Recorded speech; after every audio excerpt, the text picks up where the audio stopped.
Hey friends, today we'll talk about how to fix or how to solve the problem of online on ChatGPT app.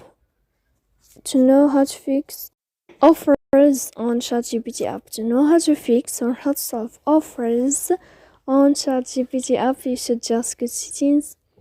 Here you can click on apps, default apps, app settings. Then this list you will enter to the window or to the app on ChatGPT app. Here you can click on first stop and you can click OK. Then you will enter to the window of storage. Here you can click clear cache, but pay attention, don't click clear data because that can cause you errors or can delete your account. So please don't forget to support us by like and subscribe. See you next time in another video, and thank you for your attention and your